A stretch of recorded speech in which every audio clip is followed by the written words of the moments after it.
हरे कृष्णा। वसुदेवम सुतम देवम कंस चाणूरमर्दनम देवकी परमानंदम कृष्णम वंदे जगद्गुरु। ईश्वर परम कृष्ण सच्चिदानंद विग्रह अनादिर आदिर गोविंद सर्व कारण कारणम। दोस्तों नमस्कार। आज की वीडियो है नवग्रहों में भगवान सूर्य के बारे में। नवग्रहों में जो भगवान सूर्य हैं वो साक्षात सगुण साकार रूप में हैं। उनके हम रोज प्रत्यक्ष रूप से दर्शन करते हैं। उनके बिना आकाश गंगा में जिस सौर मंडल में हम रहते हैं उस सौर मंडल का कोई अस्तित्व नहीं हो सकता अगर भगवान सूर्य उसमें विराजमान न हो। तो जगत के प्राण हैं सूर्यदेव। आज नवग्रहों में हम सूर्य ग्रह के बारे में बात करेंगे।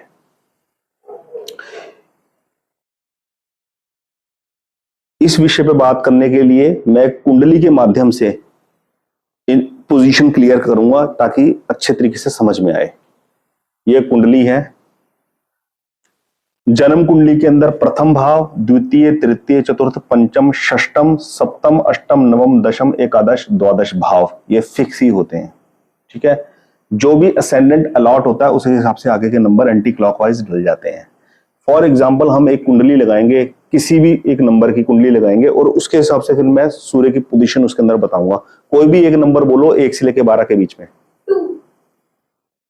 यहां हमने वृष लगन की कुंडली लगा दीजिए। ये वृष लगन लग गया। ठीक है जी। अगले नंबर डाल दिए।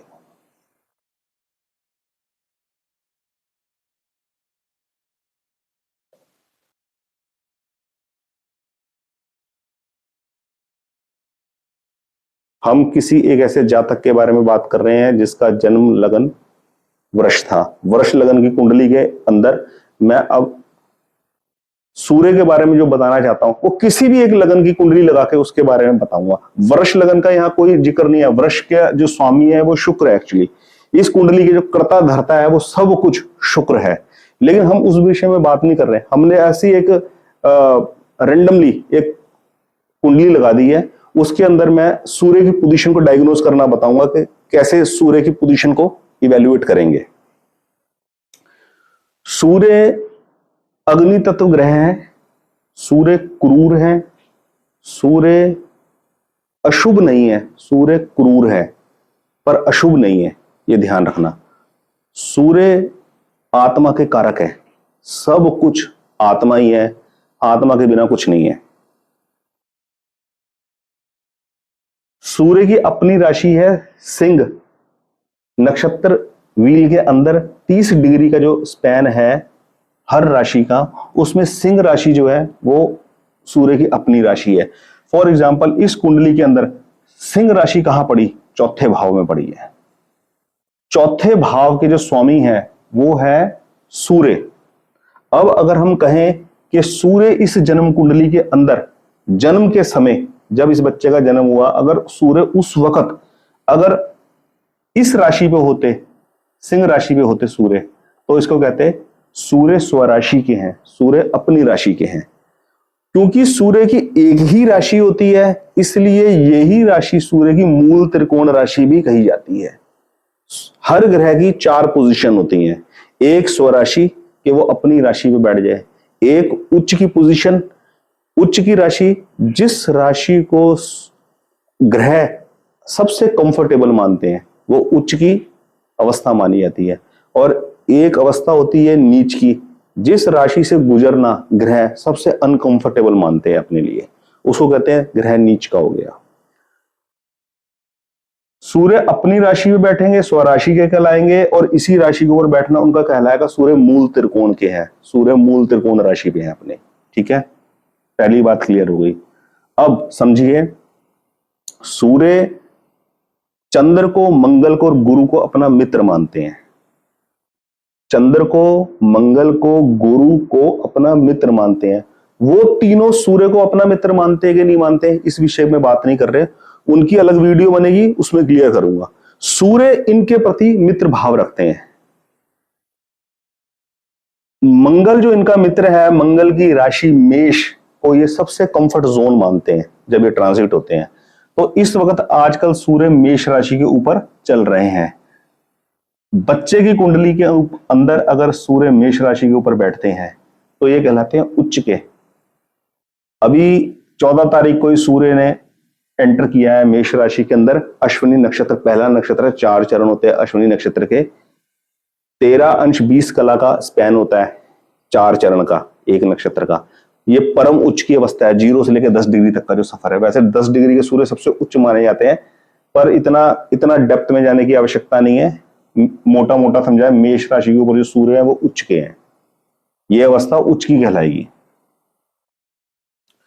यही सूर्य अगर सूर्य शुक्र को और शनि को अपना शत्रु मानते हैं, शुक्र और शत्रु के प्रति सूर्य शत्रु भाव रखते हैं, तो अपने शत्रु शुक्र की अगर राशि तुला के ऊपर सूर्य बैठ जाए, बच्चे का जिस जातक का जन्म हुआ है, जन्म के समय तारामंडल में अगर सूर्य तुला राशि से ट्रांजिट हो रहे होंगे, 30 दिन का सफर होता है वो भी, तो चाहे ये किसी भी भाव में पड़े नंबर, सूर्य अगर तुला राशि के ऊपर होंगे तो ये सबसे अनफेवरेबल उनकी राशि होती है, वो कहलाएंगे नीच के हैं। सूर्य नीच के हैं कुंडली के अंदर। ठीक है, तो 4 पोजीशन क्लियर कर रही है इस वीडियो के अंदर, ध्यान देना। सूर्य स्वराशि के हो जाएं, वही कहलाएंगे कि वो मूल त्रिकोण राशि के हो गए, अपनी राशि के ऊपर, सिंह के ऊपर। सूर्य उच्च के हो गए, सूर्य अगर मेष राशि के ऊपर बैठ गए। सूर्य नीच के हो गए अगर वो तुला राशि के ऊपर बैठ गए। 4 पोजीशन है। ठीक है, अब सबसे जरूरी बात, जन्म कुंडली के 12 भावों में प्रथम भाव और दशम भाव, प्रथम भाव जो असेंडेंट कहलाता है और दशम भाव, इन दोनों भावों के सूर्य कारक ग्रह हैं। इसका मतलब यह है कि इन दोनों भावों के जो तत्व हैं वो तत्व फलीभूत होंगे अच्छे तरीके से, वो जीवन में जातक के सही तरीके से दिखाई देंगे अगर सूर्य उच्च के हुए, अगर सूर्य स्वराशि के हुए, अगर सूर्य बली हुए। सूर्य का बली होने का मतलब है कि सूर्य उच्च के हैं, सूर्य स्वराशि के हैं, या दूसरी कैटेगरी में भी अगर वो फॉल कर रहे हैं, अगर वो अपने मित्रों की राशि पे बैठ गए, जैसे चंद्र और गुरु भी उनके मित्र हैं और एक राशि बची मंगल की। अगर सूर्य मित्र चंद्र की राशि में भी बैठ गए, कर्क की राशि में भी बैठ गए, तो भी सूर्य बली कहलाएंगे। गुरु धनु और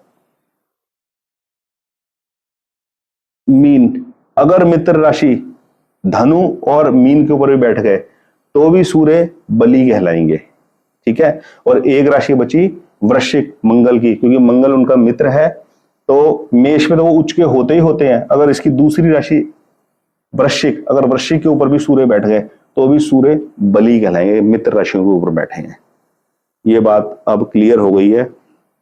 ठीक है, और सूर्य अच्छी पोजीशन में होंगे तो अपने भाव, जिस भाव को वो रिप्रेजेंट कर रहे हैं, जैसे इस कुंडली के अंदर जो सूर्य रिप्रेजेंट कर रहे हैं वो सुख भाव को कर रहे हैं, चौथे भाव को, चौथे भाव के स्वामी हैं वो। ठीक है, चौथे भाव के स्वामी हैं, और चौथे भाव के स्वामी होकर वो कुंडली में कहीं पर भी बैठ जाए, उनकी पोजीशन स्ट्रांग होगी तो वो इस भाव को भी लाभ देंगे, इन दोनों को भी लाभ देंगे, क्योंकि ये दोनों भाव के वो कारक ग्रह हैं। हेल्थ बड़ी स्ट्रांग होगी, आदमी जल्दी बीमार नहीं पड़ेगा, पर्सनैलिटी इंप्रेसिव होगी, काम के क्षेत्र में हार नहीं मानेगा, एक में हार होगी दूसरा पकड़ेगा, दूसरे में हार होगी चौथा पकड़ेगा, कोई दिक्कत नहीं होगी उसकी, मतलब कि उसको उसके मनोबल को गिराना बड़ा मुश्किल है। ये है कहने का मतलब, ये है एनालाइज करने का तरीका। और मैंने अभी इसको कुछ भी कॉम्प्लेक्स नहीं किया, सिर्फ राशि तक मैं सीमित हूं। मैंने ये नहीं बोला कि सूर्य के 3 नक्षत्र होते हैं, हर ग्रह के अपने 3 नक्षत्र होते हैं, 3 नक्षत्रों के वो स्वामी होते हैं। नक्षत्र का मैटर अभी बीच में नहीं डाल रहा, नहीं तो कॉम्प्लेक्सिटी क्रिएट होगी, लेकिन बता इसलिए रहा हूं ताकि जो भी मेरी वीडियोस को देख रहे हैं उनका इंटरेस्ट बना रहे कि बहुत कंटेंट मैं आपको दूंगा और यूनिक कंटेंट दूंगा, बहुत यूनिक इंफॉर्मेशन आपको दूंगा, प्रेडिक्शन के बारे में और धीरे धीरे क्लोजर लुक बनाएंगे। अभी बना रहे हैं सिर्फ राशियों के ऊपर जब ग्रह बैठते तो क्या रिजल्ट होता है। हर ग्रह के अंदर 3-3 नक्षत्र होते हैं, 9 चरण होते हैं, ठीक है। फिर और डीप में जाएंगे कि जब नक्षत्रों के ऊपर ये ग्रह बैठते हैं तब क्या रिजल्ट देते हैं। अभी फिलहाल हम यहां तक सीमित रहेंगे, ठीक है। एक इंपॉर्टेंट बात, हर ग्रह जिस जगह बैठता है वहां से 7वें स्थान पे देखता है। सूर्य जिस भी स्थान पे बैठेंगे, मान लीजिए सूर्य यहां पर बैठ गए तो 7वें स्थान पे, यहां पर 1 2 3 4 5 6 7, तो इनकी दृष्टि यहां पर भी होगी। सूर्य जिस स्थान पे, ग्रह जिस स्थान पे बैठता है वहां पर जो रिजल्ट देता है वैसे ही इफेक्ट उसका ठीक अपने सामने वाले ग्रह पर भी होता है जहां उसकी दृष्टि होती है। तो सूर्य की कोई विशेष दृष्टि नहीं होती, सूर्य की एक स्टैंडर्ड दृष्टि होती है अपने स्थान से 7वें स्थान पर देना। हर ग्रह अपने ग्रह से 7वें स्थान पर देखता ही है। कुछ ग्रह हैं जिनकी विशेष दृष्टियां होती हैं, जैसे मंगल 4 7 8 पे देखते हैं, शनि 3 7 10 पे देखते हैं, गुरु 5 7 9 पे देखते हैं। 7वें स्थान को तो सबने देखना ही देखना है, लेकिन कुछ की विशेष दृष्टियां भी होती हैं। राहु केतु की विशेष दृष्टियां होती हैं, उनका जब आएगा वीडियो बनाएंगे तब बताएंगे, क्लियर करेंगे, ठीक है। दूसरी बात, कारक किस भाव के वो मैंने क्लियर कर दिया। प्रथम भाव और दशम भाव के कारक ग्रह हैं, ये क्लियर कर दी बात। दूसरा, ज्योतिष के नियम अनुसार सूर्य की जो महादशा मिलती है वो मिलती है 6 साल की, बहुत छोटी दशा होती है। आत्मा के कारक है, इसलिए भगवान ने ज्योतिष शास्त्र के अंदर नियम बनाया है, जो सबसे इंपॉर्टेंट ग्रह है, सबसे इंपॉर्टेंट ग्रह है, उसको समझने और उसके बारे में उसकी इंपॉर्टेंस को समझने सबसे छोटा स्पैन दिया है। सबसे छोटा इंद्रिय सुख का जो ग्रह है शुक्र, उसकी दशा सबसे ज्यादा लंबी दी है, 20 साल की महादशा होती है। सबसे बड़ी महादशा शुक्र की होती है ज्योतिष शास्त्र के अंदर, और सबसे छोटी दशा सूर्य की, जो सबसे इंपॉर्टेंट ग्रह है। तो 6 साल बहुत बड़ी चीज होती है, और ये डिपेंड करता है कि लगन क्या है कुंडली का। हर ग्रह की इंपॉर्टेंस लगन के हिसाब से डिसाइड होती है कि ये ग्रह इस लगन की कुंडली के लिए लाभदायक है या लाभदायक नहीं है, ठीक है। वो एक अलग विषय है। अभी जो विषय है वह सिर्फ सूर्य का, और सूर्य के बारे में ऐसा ने सारे पॉइंट क्लियर कर दिए हैं, ठीक है। दशा, दृष्टि, मूल त्रिकोण, नीच, उच्च, शत्रु, मित्र, सूर्य आत्मा के कारक है, अग्नि तत्व ग्रह है, ठीक है दोस्तों। अगली वीडियो अब मैं लेकर आऊंगा, जो मैं सोच रहा हूं आपको 12 राशियों के बारे में बताएंगे, ताकि अग्नि तत्व राशियां क्या है, जल तत्व क्या है, पृथ्वी तत्व क्या है, वायु तत्व क्या है। जब राशियां क्लियर हो जाएंगी ना, तब धीरे धीरे पकड़ आएगी। अब नवग्रहों में हमने सूर्य देव को आज ले लिया, अब राशियों की बनाएंगे, उसके बाद फिर चंद्र पे आ जाएंगे, फिर मंगल पे, फिर बुध पे, ऐसे चलते रहेंगे। छोड़ेंगे नहीं, सीक्वेंस को छोड़ेंगे नहीं, थोड़ा सा धीरे धीरे मिक्सचर लेंगे, बनाते चलेंगे। अब खाली ग्रह का नहीं बनाएंगे, अब एक ग्रह को कवर कर लिया, सूर्य देव को। अब अगली 12 राशियों के बारे में समझा दूंगा, फिर हम चंद्र के बारे में बना लेंगे, ऐसे करते चलेंगे, ठीक है। बहुत बहुत शुक्रिया, धन्यवाद, थैंक यू।